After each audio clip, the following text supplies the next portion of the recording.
Claire, things turned destructive, at least here in Little Rock, where many businesses that stretch across several blocks near the Capitol saw their windows broken out following those protests over the weekend.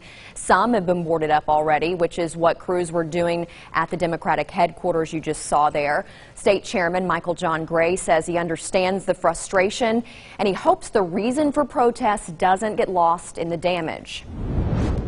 It's easy to lose the message when damage like this occurs because people turn their frustration and their ire towards the protesters instead of the thing that they're protesting. But I think that's where we have to challenge ourselves to step back and say, are we more upset about property damage than we are about the senseless act that caused this protest?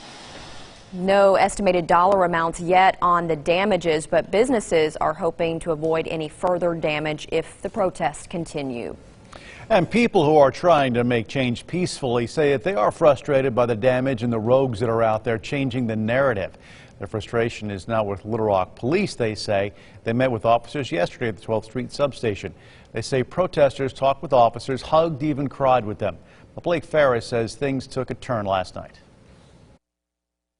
It's rogues who are out there. It's almost always happening way after the protests. As you can see here, we're all sitting very peacefully. But don't hold that against us peacefully protesting all day, every day. And we're going to continue to do it until we're heard. Of course, there are many different sides to what's happening, many moving parts with these protests here in our state and beyond. We'll be following them for you here on the air and online at KARK.com. Turning now to some developing news out of Northwest Arkansas. The FBI now investigating the death of a man following a shooting involving law enforcement this morning. Officers say it happened in the parking lot of a Fayetteville strip mall. We're told agents with the U.S. Marshal Service were carrying out a high-risk felony warrant for an attempted murder suspect, and during the process, shots were fired. Officials say the suspect was shot at least once. He was taken to an area hospital. We have since learned that that person has passed away. It's unclear right now what led up to the gunfire. Turning now to our coronavirus coverage, 190 new cases of COVID-19 have been reported in the state of Arkansas since yesterday. It brings our total number of active cases in Arkansas to 1,909. Now here is the breakdown. Of those, 1,778 are coming out of the community. 78 are in nursing homes and 53 are in correctional facilities. No new deaths were reported here in the last 24 hours. That means our toll still stands at 133. We have 6 more Arkansans who've been hospitalized since Sunday. That brings the total to 121. Today, the governor spent time explaining where these cases are, region by region. Our Jay Burrs joining us more with that. Jay?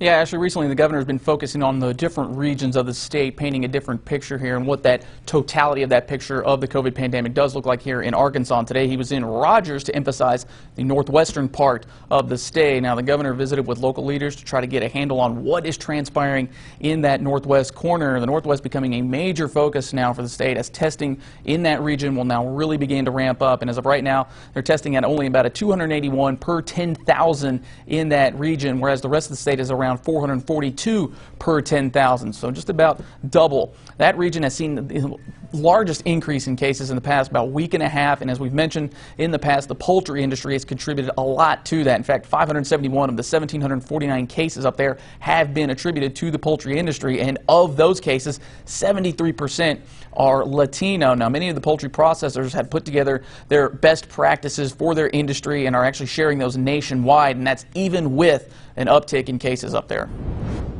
Doing things right in terms of a workplace doesn't mean that that none of your workers are going to get infected, because they still go home and they're in the communities as well.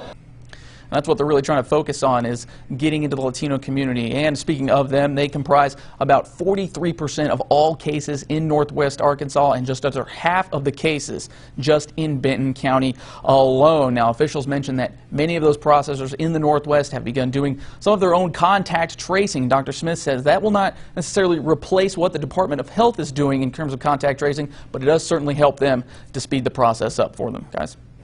Jay, thanks very much. Protests continuing to erupt across